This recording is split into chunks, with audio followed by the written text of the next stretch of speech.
Yes, sir! New year, new me. Happy New Year, everyone. And happy Independence Day to all of my Haitians. Although if Haitian Independence Day was a couple of days ago, but you know... I do have an issue with punctuality. Feel free to like the video.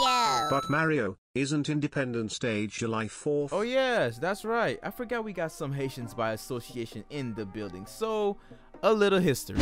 Here we go! As y'all may know, Haiti was the first black republic, but it didn't happen overnight though. On December 5th, 1492, the island of Haiti was discovered by a guy called Christopher Columbus. Which by the way, how do you discover something that people already lived in?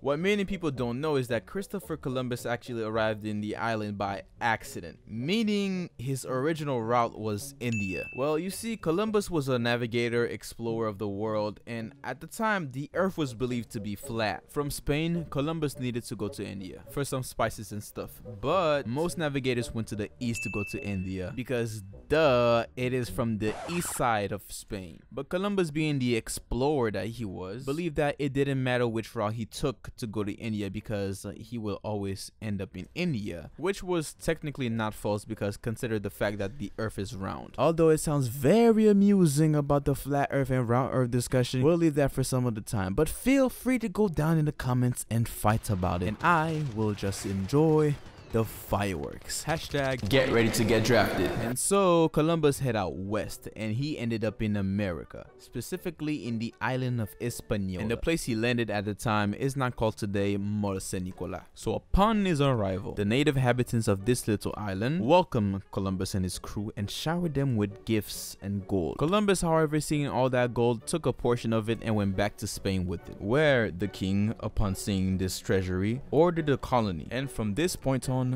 went south, no pun intended, and the indigenous people started to work for the Spaniards in inhumane conditions. We must take account that they were not used to this new lifestyle, so as a result, most of them vanished, if not all of them. So in conclusion, the Spaniards needed new slaves to work their plantations for them. Thus, they brought in more slaves from Africa. Quick disclaimer. You see, the island of Hispaniola played a major role in Europe's economy. Riches such as sugar, cotton, and coffee were being exported to Europe. And it didn't take that long for the American continental to become the Golden City, or cities as you wish, because soon after, France, Portugal, and England all established their colonies there as well. France took interest in Hispaniola, but since the Spaniards were already there, they decided to split the island into two by a treaty called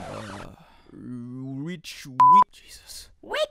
The other portion was called Saint-Domingue by the French in 1697. Now, I'm not gonna go too much into details about what happened during the late 1600s to the late 1700s, but the main thing you need to know is slavery happened in between this period. Now, there's a link down below if you would like to go into details about what exactly happened. So, late 1700s, specifically 1791. On a late August night, many slaves were grouped together for voodoo ceremonies. The chief in charge of these ceremonies was an escaped Jamaican maroon called Duty Bookman. The voodoo ceremony was a sign of rebellion, since it was forbidden for slaves to practice the cult. And the movement led by Duty Bookman sparked the Haitian Revolution. And out of this revolution came out the Three Musketeers, or the Migos as I like to call them, Jean-Jacques Dessalines, Henri Christophe, and Toussaint Louverture. And out of this trio, Head Honcho / Quavo / Toussaint Louverture, and yes, of course we're doing comparisons now, for you to better understand things. Hey man, this ain't no boring class, history class where everybody falls asleep. You're rocking with Mario himself, so I'm giving you knowledge, all the while making it entertaining at the same time. So let's get back in track.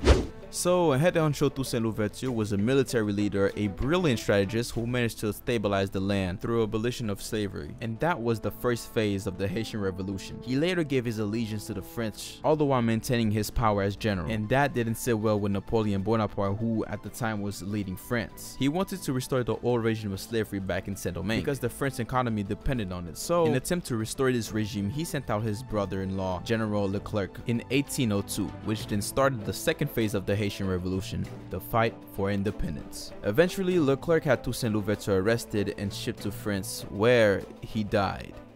in 1803 at Fort de Joux. Now, I know I said Toussaint Louverture was the head honcho of the group. Now, I want you to picture Jean-Jacques Dessalines, the offset of the group, the most savage one. Because this man right here didn't take the BS from nobody. No, sir. He later that year led a black army which fought the French troops on November 18, 1803. And this battle was called the Battle of Vertières, a battle which concluded years of oppression and terror. The army led by Dessalines came out victorious from this battle, forcing the French troops to flee the island. And on January 1st, 1804, the entire island was declared independent, and it was called Haiti, making it the first independent black country ever. Fun fact, Haiti was the original name given to the island by its rightful discoverers, the natives. And it is for that reason we Haitians, we celebrate Independence Day every January 1st. Moral of the story, Dessalines is a G. Hashtag don't add us, man. But in all seriousness though, now I know this ain't your normal animation where I talked about dumb stuff that has happened to me, but just you wait. They are coming, I can assure you. But I wanted to make this video to influence you with my culture because this piece of history is important to me as it is to my brothers and sisters. If you made it to the end, I really truly appreciate you. Thank you for taking your time to watch this. It means a lot. Like, really. If you liked it, please feel free to give it a like and share it with somebody who else didn't know the history. And if by any chance, if you're making an essay about the Haitian Revolution, please feel free to quote me. I am a reliable source. And if your teacher says I'm not, then you can go tell him or her to go suck. Happy New Year's to everybody. Happy Independence Day. And I'll see you guys on my next video. Mario out.